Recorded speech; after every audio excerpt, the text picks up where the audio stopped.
So now I'm switching my phone, and which phone did I decide to go with? Was it the S22 Ultra, the S23 Ultra? No, it's the iPhone 14 Pro Max. iPhone. So why iPhone after a decade of Android? Number one, I think I need a challenge. I believe that the Androids are more complicated and the iPhones are more simplistic. That's the general thing that people say. However, the iPhone being kind of simple can be kind of complicated for persons who's coming from Android, because we think we can adjust things and tweak settings, and we probably go into that phone looking to do things we've been doing for a decade on our Android phone, and we can't figure out how to do it, and then we might find out that you can't do it at all, which may be frustrating. So why did I switch? It mainly has to do with the DJI apps that I have. DJI stopped putting apps in the App Store of Android. You can download them from Apple in your Apple products such as the iPhone and iPad, but in Android you can't. And that creates a situation that people have concerns about security. I'm not so much concerned about that. The problem though is I need an app called DJI Fly. I need to use an app called DJI Go 4. I need to use one called Mimo or Mimo. And then I have one that is the Ronin app. So I have 4 different apps that I need to use over the course of the summer, and they need to work. And what happens in Android is periodically Android will come out with a security update and update the phone. The DJI company is not aware of those things coming. All of a sudden they're caught off guard and all of their apps break, and then users of their devices can't launch the app that controls their products anymore because they need to wait for DJI to come out with a new app that fixes or unbreaks the security update that just got released. So that happened this last year in 2022. Some of my devices were down the entire month of July and maybe even the whole month of August. So I think at the beginning of July, all of them broke.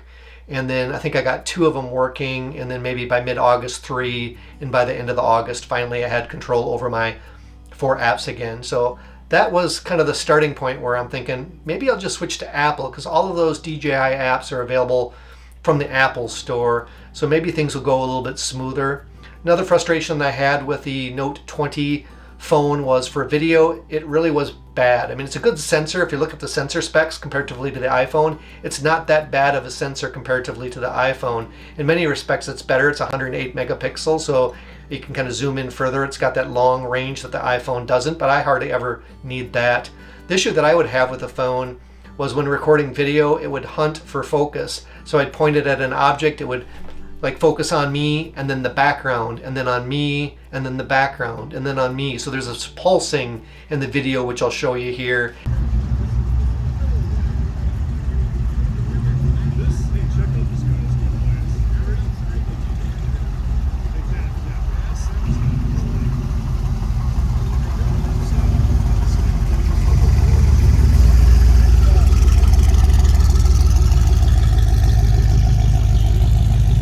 And that pulsing just drove me crazy. So in editing, you could try to use a program to kind of even that out and kind of make it where it doesn't do that. But it was kind of annoying. Also, when I used it with the DJI Osmo Mobile series, it seemed to have like limited function, and the quality of videos that came out of it weren't all that great. So there were several times where I used the DJI Mimo app with the DJI Osmo Mobile and used that to record, and then I got out of there and used the phone's native video app to record. And I thought these videos look great. There were pictures of Corvettes. I'll show those right here.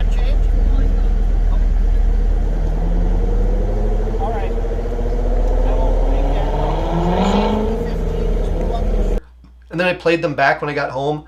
They all look terrible. So for as good as the Note 20 phone should be, most of the videos that I captured weren't all that great with it.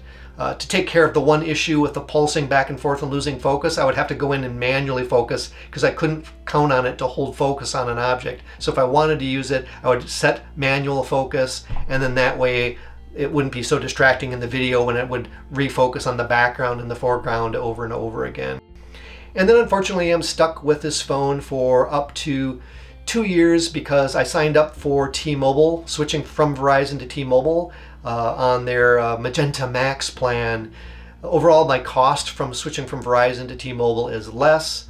And then also because of switching, I received an $800 rebate spread over 24 months. So I'll get approximately $33 discount every month on my bill. And so essentially with all said and done, I'm getting the new phone basically at no additional cost over what I'm paying monthly at Verizon. So by switching to T-Mobile, I get a phone that's brand new, cutting edge iPhone, the best that they have at this moment in time.